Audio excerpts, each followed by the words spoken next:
नमस्कार दोस्तों, आज हम लोग जानेंगे आरटीआई मतलब राइट टू इन्फॉर्मेशन के बारे में।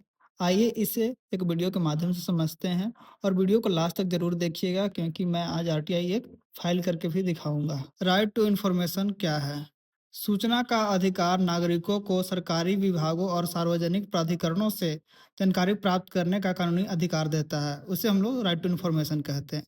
इसका मुख्य उद्देश्य है पारदर्शिता, जवाबदेही और सुशासन को बढ़ावा देना, ताकि लोग यह जान सके कि सरकार कैसे फैसले ले रही है और जनता का पैसा कहाँ खर्च हो रहा है। आइए अब आगे जानते हैं कि भारत में सूचना अधिकार अधिनियम 2005 में आया था और लागू हुआ था 12 अक्टूबर 2005 को।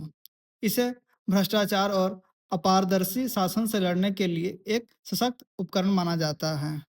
उद्देश्य क्या था?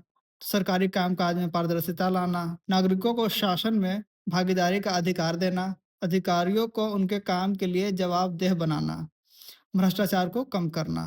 ये उसके मुख्य उद्देश्य थे। कौन आवेदन कर सकता है? तो भारत का कोई भी नागरिक आवेदन कर सकता है। जानकारी मांगने का कारण बताना आवश्यक नहीं है। किन पर लागू होता है? तो सभी सार्वजनिक प्राधिकरण पे होते हैं जैसे कि केंद्र, राज्य, स्थानीय निकाय, गवर्नमेंटल बॉडीज पे होते हैं और आंशिक रूप से सरकारी धन प्राप्त करने वाले जैसे कि प्राइवेट संस्थान पे लागू होते हैं ये। कौन सी जानकारी मांगी जा सकती है? जैसे कि नीतियाँ, फैसले और उनके कारण, रिकॉर्ड, दस्तावेज, नोटशीट, ईमेल, आदेश, सरकारी खर्च और परियोजनाओं का विवरण या निविदा, अनुबंध और समझौते की प्रतियां। कब जानकारी देने से इनकार किया जा सकता है?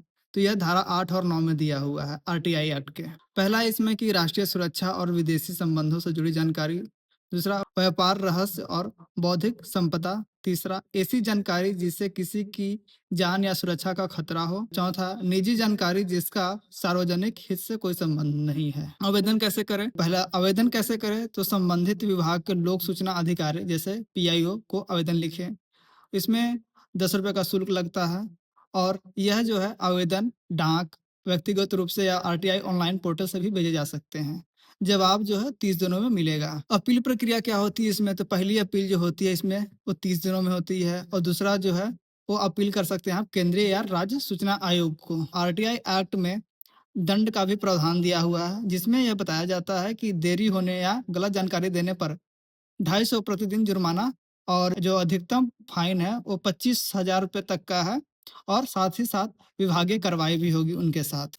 अब हम लोग सीखेंगे आरटीआई का फॉर्मेट कैसा होता है, कैसे बनाया जाता है और मैंने सैंपल के तौर पर एसएससी एग्ज़ाम की जानकारी के लिए यह फॉर्मेट तैयार किया है। तो आइए देखते हैं इसको अब। तो जैसा कि आप यहाँ पे देख रहे होंगे मेरे स्क्रीन पे जैसे लिखा हुआ कि RTI application for SSC exam.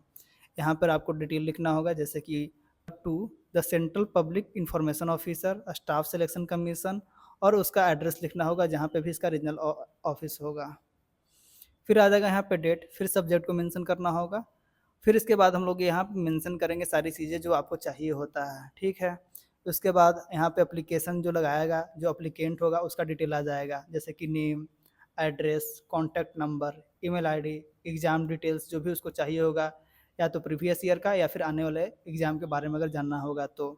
और उसके बाद हम लोग एप्लीकेशन फ़ी लगाते हैं। अगर आप जिस तरह से भी पेमेंट किए होंगे उसका यहाँ पे डिटेल देना ज़रूरी है कि मैंने 10 रुपया यहाँ पे जो है फ़ी मैंने दे दिया है। इसके बाद यहाँ पे आपको लिखना होगा कि मैं रिक्वेस्ट कर रहा हूँ कि आपको 30 दिन के भीतर हमको ये जानकारी देना अनिवार्य है, जो कि आरटीआई एक्ट में दिया हुआ है। फिर यहाँ पे आप थैंक यू लिखकर यहाँ पे आप साइन कीजिएगा और अपना नाम लिखकर डिस्क्लोज़ कर दीजिएगा मैटर को। तो ये सारी चीज़ें हैं जो आरटीआई में मेंशन करना होता है, जिसके तहत आपका एक आरटीआई फुलफ़िल हो जाता है। तो ऐसे हम बना सकते हैं एक RTI application for any query के लिए। तो बने रहे ऐसे ही वीडियो को देखने के लिए मेरे चैनल पर। मेरे चैनल को सब्सक्राइब ज़रूर करें।